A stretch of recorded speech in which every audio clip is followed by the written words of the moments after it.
Anda tidak perlu pesimis, dulu Indonesia juga seperti itu. Banyak Buddha, Hindu, macam-macam ateisme. Kemudian berkatnya para ulama, sekarang jadi negara yang mayoritas Muslim. Korea, barokahnya orang-orang kedonyan seperti ini banyak Islam itu. Enggak apa-apa. Karena sebagian agama Islam, sebagian sejarah ditulis di bawah pedagang-pedagang Gujarat. Kira-kira orang Gujarat ke Indonesia dulu, yang namanya pedagang cari apa? Uang. Tapi namanya orang Islam, hatinya tetap adanya tauhid. Nyari uang ya tetap sambil dakwah. Kalau yang ke Korea langsung kiai mungkin tidak seramai ini Islam. Karena kalau kiai datang langsung dicurigai jadi misionaris. Jadi ribet malah. Tapi kalau sampean nggak ada yang curiga. Namanya pekerja, pekerja saja nyari uang. Dan itu memang fakta. Cuma kadang ya sadar terus ya bagus lah seperti itu. Gak apa-apa. Maksud saya ini saya memberi support, memberi tasjek bahwa Allah itu luar biasa. Jadi kalau ingin menyebarkan agamanya macam-macam. Kadang kiai tidak bisa mengislamkan orang, itu anak-anak mahasiswa pacaran, itu banyak yang pacarnya itu masuk Islam. Tapi sampean jangan bilang pacaran halal, ya tidak pernah halal. Tapi Allah kalau menghendaki memberi hidayah itu jalannya macam-macam. Ada yang lewat kerja, coba yang bayangkan ada tahlilan di Korea itu semua kiai tidak pernah bayangkan. Tapi setelah banyak pekerja di sini, kemudian mereka insaf atau sedang insaf, tidak tahu ini. Sampai kapan insafnya juga tidak tahu. Tapi yang jelas ini hebat. Ini apa? Hebat. Tahu-tahu ya seperti ini. Makanya iman saja. Rabbana lakal hamdu mil'us samawati wa mil'ul ardi. Masih ditambahi wa mil'u ma syi'ta min syai'in ba'du. Karena Allah itu zat yang tidak terperikan, zat yang tidak terbatasi. Maka pujian di langit dan bumi ini masih kurang. Masih ada apa saja yang nanti akan dipenuhi oleh pujian kepada Allah Subhanahu wa ta'ala. Wa mil'u ma syi'ta min syai'in ba'du. Dan pujian kepada Engkau ya Allah akan memenuhi semua ruangan yang Engkau kehendaki. Mungkin suatu saat negara-negara yang sekarang yang paling minim Islam itu di Amerika Selatan. Kayak di Argentina dan sebagainya. Itu nanti suatu saat juga penuh dengan pujian. Karena tetap Rabbana lakal hamdu mil'us samawati wa mil'ul ardi wa mil'u ma syi'ta min syai'in ba'du. Saya di Jogja setiap akhir ngaji saya ajarin wiridan. Mungkin wiridan ini tidak asing bagi jenengan karena sering saya baca. Subhanallah wa bihamdihi adada khalqihi wa ridho nafsihi wa zinata arsyihi wa midada kalimat. Bahwa kita memuji Allah itu adada khalqi, sesuai jumlah makhluk Allah. Semua makhluk Allah meskipun kelihatannya mengecewakan, ini semuanya memuji sama Allah Subhanahu wa taala. Meskipun kadang kita kecewa, kadang kita tidak cocok. Coba barokahnya Anda ini agak-agak kecewa gitu dengan Indonesia karena enggak menyediakan lapangan kerja untuk Anda. Tapi ya enggak kecewa-kecewa amat ya, agak-agak saja. Karena Anda tetap semua mencintai Indonesia. Gara-gara agak-agak kecewa cari negara lain. Akhirnya di Korea, ada yang di Jerman, ada di Inggris. Tapi bawaan pernah ngaji di musola, Islam ini ke bawah. Sehingga karena Islam ini ke bawah, tahu-tahu ada komunitas yang memikirkan Islam. Umumnya orang mikir Islam itu ya bikin masjid. Kalau di Korea unik, nyewa apa? Nyewa gedung untuk masjid. Itu kalau diceritakan di Indonesia aneh. Ini masjid sewaan. Masjid. Tapi kalau di sini lazim, karena kalau beli mahal ya cukup sewa. Saya tidak tahu kalau dalam terminologi agama tempat Anda sujud ini nanti jadi saksi di akhirat. Itu yang permanen apa yang sewaan tidak tahu. Jadi nanti bumi ini tanya, ya saya ya Allah pernah dipakai sujud, tapi setelah 1 tahun nggak kuat menambah lagi. Makanya saya dukung tadi yang ada gerakan masjid apa. Sebenarnya permanen nggak permanen itu tetap bagus, ada usah memaksakan. Yang jelas saya sudah ikut nyumbang lelang tadi, dan saya berharap uang itu benar-benar untuk masjid. Kalau untuk tamirnya juga nggak apa-apa, yang penting untuk menghidupi masjid. Saya juga termasuk kiai yang nggak suka kalau hukum itu terlalu fanatik. Misalnya uang ini untuk masjid, kemudian imamnya diterlantarkan karena alasannya ini untuk masjid. Imam kan nggak masjid. Nah ini kalau imamnya nggak diservis kemudian mutung terus pulang ke Indonesia. Ini jadi masalah. Tapi saya juga agak suka kalau ada negara gitu. Betul-betul saya tidak suka.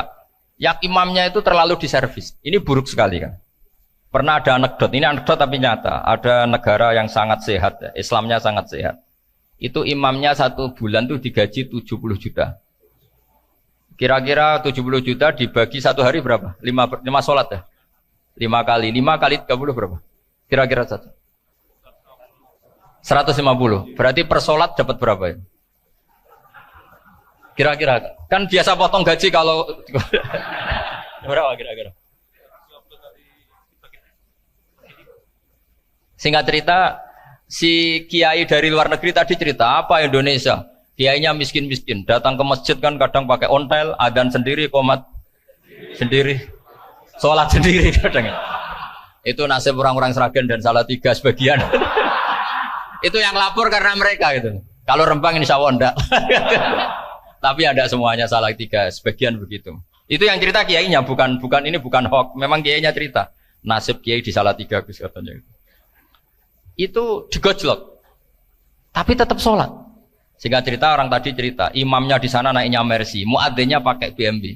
Itu tetangga sebelah Indonesia banyak yang fasilitas imam seperti itu. Karena gajinya sampai 70 juta. Setelah dia cerita bangga karena negaranya mengapresiasi imam sholat, sama Kiai Indonesia dia omongin gini, makanya kamu sholat terus, takut potong gaji ya. Gitu. Itu kagetnya bukan main dia. Dikira itu satu sifat kelebihan negaranya, ternyata buruk sekali karena imam sholat karena takut potongan gaji. Akhirnya Kiai Indonesia bangga, alhamdulillah kita sholat tanpa gaji. Dan tetap sholat. Keren mana yang digaji sama Anda? Ini yang di atas ini banyak calon imam. Tidak keren mana imam yang digaji sama Anda? Keren yang enggak. Tapi kalau pertanyaannya dibalik, keren mana jamaah yang peduli imamnya sama yang enggak peduli? Jadi jawabannya harus tetap seperti itu. Imamnya keren yang ikhlas. Tapi jamaahnya keren yang peduli imamnya. Jelas ini ya fatwa saya ya. Gimana? Imamnya baik yang ikhlas. Tapi jamaahnya baik yang peduli nasib. Nah. Tapi sekali imam dari awal gak ikhlas itu harus di PHK. Ya. Itu bahaya bagi agama kalau awalnya sudah ada ikhlas. Karena nanti setelah habis subuh terus dihitung. Wong setahu saya sholat terus kok kenapa gajinya tinggal segini? Ya setahu saya sholat terus kok gajinya tinggal segini. Terus nanti takmirnya bilang kemarin duhur Pak Yai tidak ngimamin, kemarin asar tidak ngimamin. Terus dihitung, bisa enggak agama akan berjalan seperti itu? Enggak kan? Ya makanya pertanyaannya tadi, suka atau punya imam ikhlas? Suka, tapi imamnya juga suka kalau jamaahnya peduli. Ini penting. Jadi saya mensupport Anda, mensupport kalian semua bahwa agama ini akan diurus oleh Allah Subhanahu wa taala. Makanya Sayyidina Umar radhiyallahu anhu kalau disuruh mikir agama itu tidak mau. Tidak mau betul deh. Ketika Umar jadi khalifah itu puncak keemasan masa Islam. Semuanya stabil, semuanya hebat. Sampai Irak, Iran zaman itu Persia masih. Semuanya Mesir. Itu semuanya ikut Islam. Ketika Islam pada puncaknya, yang dikhawatirkan oleh masyarakat adalah begini. Lalu setelah Umar itu bagaimana? Islam setelah dipimpin orang yang tangguh, yang kuat, yang waroi, yang zuhud. Lalu setelah Umar itu gimana? Tapi Umar disuruh mikir gak mau. Sampai setiap Abdullah bin Umar jalan-jalan di kampung-kampung itu abahnya dianggap pecundang. Tahu sampean pecundang? Orang yang nggak tanggung jawab. Karena orang-orang bilang gini, ya Abdullah bin Umar, bagaimana pendapat Anda kalau ada penggembala kambing di tengah hutan atau di tengah padang rumput, kemudian dia ninggal gelanggang kambingnya. Kamu anggap penggembala ini gimana? Oh itu penggembala yang zalim itu. Pasti kalau kambing ditinggal ya kacau. Apalagi ini ummatur Rasulullah Shallallahu Alaihi Wasallam. Ini abah kamu tidak pernah wasiat, tidak pernah ngatur suksesi. Lalu Islam setelah dia bagaimana? Suruh dia ngomong penggantinya siapa? Karena beliau sudah sepuh, harus ada suksesi. Akhirnya Abdullah bin Umar lapor ke Umar. Ini gimana abah orang mengkomplain begini. Apa kata Umar? Agama itu beda dengan kambing katanya. Agama itu milik Allah Subhanahu. Mbok saya pikir, tidak saya pikir tetap jalan. Nah ini terbukti, jangan ulama ya enggak, mufti ya enggak, tapi bisa menjalankan agama. Kalau agama sampean pikir malah rusak, sudah pokoknya lakukan saja, tidak usah dipikir. Akhirnya betul. Karena agama ini milik Allah. Soal kita serius memikirkannya itu karena khidmah, karena kita ingin berbakti pada agama. Tapi Anda tidak boleh berpikir kalau agama ini butuh pemikiran Anda. Beda loh ya.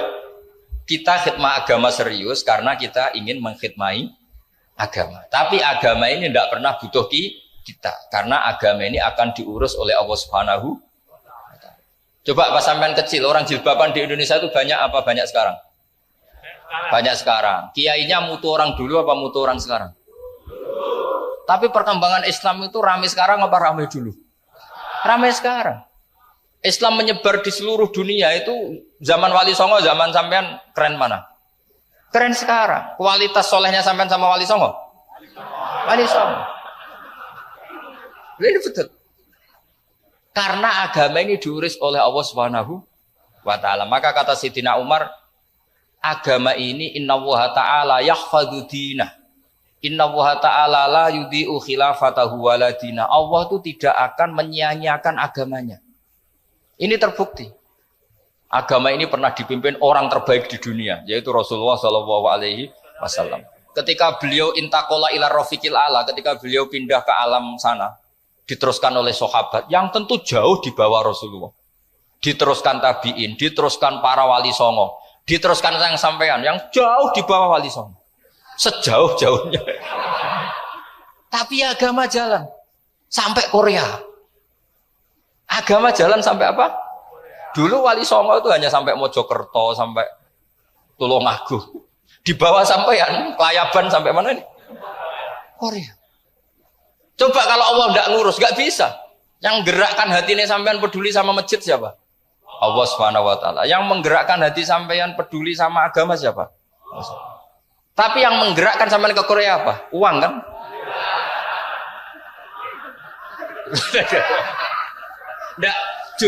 Enggak apa-apa, jujur saja, jujur ya, santai aja. Ini bagian dari keramatnya jenengan. Niatnya agak bener tapi dibenerin Allah di sini. Dari awal niatnya kan uang gitu. Tapi setelah di Korea dibenerin Allah. Mbok ingat agama gitu. Keren kan? Makanya yang syukur sama Allah Subhanahu wa Ta'ala. Yang bisa hanya Allah Ta'ala. Makanya dalam dunia kiai selalu baca apa? Alhamdulillah alladzi hadana lihada wa ma kunna linahtadiya laula an hadana Allah. Alhamdulillah kita diberi hidayat seperti ini. Kalau tidak Allah tidak bisa. Sudah mata duiten, kadang istri ngomel, mertua tidak percaya. Sudah setengah-setengah broken gini saya tidak tahu sampai ke Korea itu karena broken pas saking sayangnya keluarga. Potensinya hanya dua. Dibela-belain kerja demi keluarga atau agak broken maka ke sini. Tapi apapun potensi itu tetap baik. Itu takdir sudah, itu takdir tidak usah dibicarakan. Semua itu apa? Karena orang kalau sedang rukun ya tidak mau tukaran, kalau sedang tukaran ya tidak mau rukun. Itu sudah semuanya takdir. Kata bapak saya dulu kalau ada orang mau jualan tanah, Pak Yai tanah saya mau saya jual. Ini gimana padahal ini tanah warisan. Kata bapak, nak waya adol ya adol. Memang ini saatnya jual ya jual saja. Nanti kalau kaya saatnya beli ya beli saja. Karena kalau sudah saatnya jual mau beli nggak mungkin kan? Mau memang saatnya jual. Kalau sudah kaya kan nggak mungkin jual tanah. Saatnya beli. Maka semoga masalah di keluarga sampean ya masalah musiman. Maksudnya yang tukarannya ini musiman, yang rukunnya permanen. Jangan tukarannya permanen, rukunnya musiman. Setelah melihat yang lebih cantik, katut babon, nggak tahu saya kalau tahu. Nah ini semoga katut masjid ini bagian dari kafaroh sampean itu. Jadi kafaroh kesalahan-kesalahan di sampean. Ini penting saya utarakan karena agama itu beda.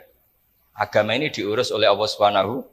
Jadi kita mengerahkan pemikiran itu bukan karena kita akan menyelamatkan agama ini, tidak. Agama ini diselamatkan oleh Allah Subhanahu wa Ta'ala. Coba kayak apa Uni Soviet kuatnya itu. Mengkooptasi supaya orang semuanya ateis, semuanya komunis. Itu 100 tahun Uni Soviet begitu. Tapi orang-orang Uzbek, Ceknya, Tajikistan tetap ngajari anak-anaknya tauhid. Itu ada yang cerita itu sampai mengajarkan tauhid itu di bawah tanah, di basement. Tapi Allah menghendaki Rusia itu Uni Soviet jatuh. Ketika jatuh, negara-negara ini langsung menjadi negara Islam, yaitu Uzbek, Tajikistan, Ceknya. Mungkin nggak mereka langsung menjadi negara Islam, andai kan saat menjadi Uni Soviet benar-benar menjadi ateis. Nggak mungkin kan?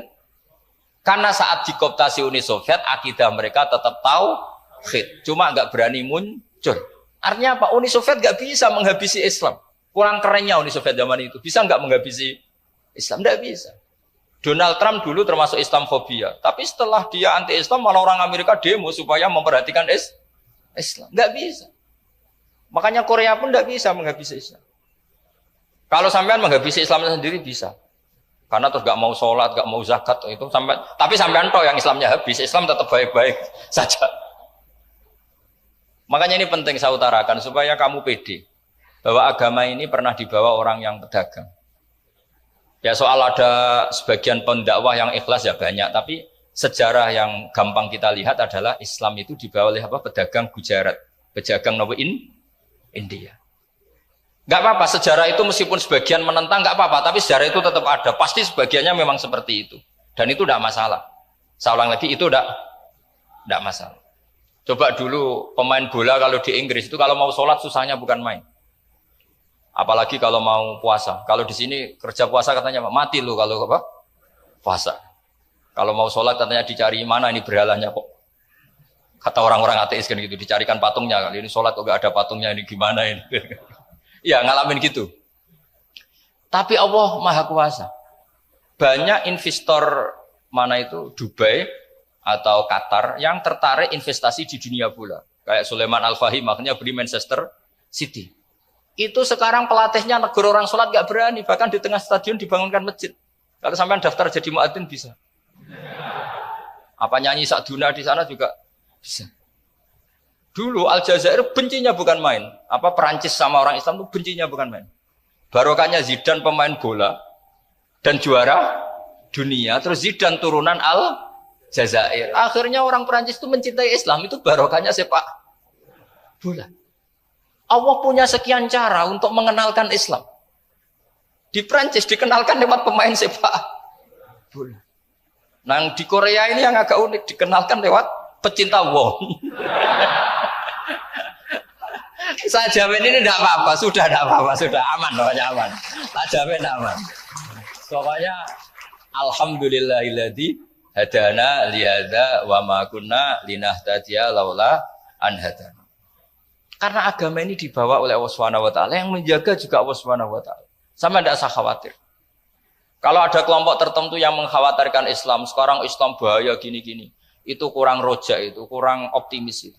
Harapannya sama Allah tipis, harus ngaji lagi.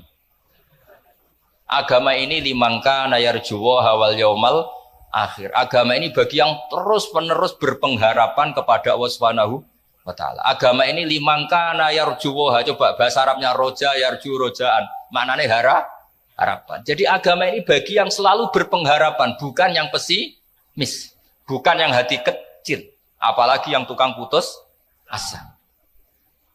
Coba agama ini begitu luar biasa dibawa orang yang macam-macam. Tadi di Perancis itu dibawa oleh pemain apa? Bola.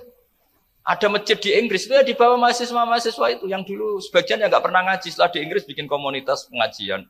Di Korea dibawa tadi pecinta apa? Tapi lama-lama cinta Tuhan. Karena ya memang sebenarnya sudah cinta Tuhan. Cuma ya cara cinta ini nunggu punya uang Ya sudah, alhamdulillah seperti ini sudah luar biasa, sudah. Insya Allah diterima oleh Allah Subhanahu wa taala. Saya selalu berharap semoga ini tetap satu bukti bahwa Allah itu harus kita sembah di mana-mana. Karena tadi Allah akan selalu Rabbana lakal hamdu mil'us samawati wa mil'ul ardi wa mil'u ma syi'ta min syai'in ba'du. Bahwa pujian kepada Allah akan selalu memenuhi langit dan memenuhi bumi. Bumi Korea termasuk buminya Allah. Makanya pegangan yang saya minta sama pengurus untuk di-share adalah apa? Dawai Rasulullah SAW. Mungkin nanti panitia harus menge-share itu. Ini Musnad Ahmad, riwayat dari Imam Ahmad. Al-Bilad Biladullah. Sudah punya? Nanti di-share ya yang itu. Al-Biladu Biladullah. Bahwa negara hakikatnya adalah negara Allah. Wal ibad ibadullah. Semua hamba hakikatnya adalah hamba. Di hadis itu fahaitsuma asabta khairan fa'akim. Kapan saja kamu menemukan kebaikan di tempat Anda berdomisili, fa'akim, kamu enggak apa-apa di situ. Kamu di sini dapat uang, dapat masjid, dapat sewa masjid. Tidak tahu sewa apa permanen, pokoknya itu bagus gitu. Buminya dirayu, bumi meskipun ini nggak permanen, tapi tetap jadi saksi loh ya. Harus ada kompromi ini. Karena kalau dengar orang Indonesia jadi aneh, masjid kok nyewoi. Tapi aneh di Indonesia, ada aneh di sini. Sampean tenang saja. Tentu malaikat pencatat di sini juga sudah tahu kalau sebagian masjid itu sewaan. Jadi ya ada iskal-iskal amat lah sudah. Nggak janggal-janggal amat karena kondisional apa? Jadi saya nanti minta panitia supaya mengeser tadi hadis riwayat siapa Imam Ahmad bin Hambal yang diriwayatkan oleh salah satu minal asroh al mubasyarina bil jannah yaitu Zubair bin Awam. Nabi ngendikan al biladu biladullah, negara mana saja adalah negara Allah. Wal ibadullah, semua hamba adalah hambanya Allah. Fa haitsu ma asabta khairan, di mana saja kamu mendapatkan kebaikan, fa'akim, kamu tidak apa-apa berdomisili di situ.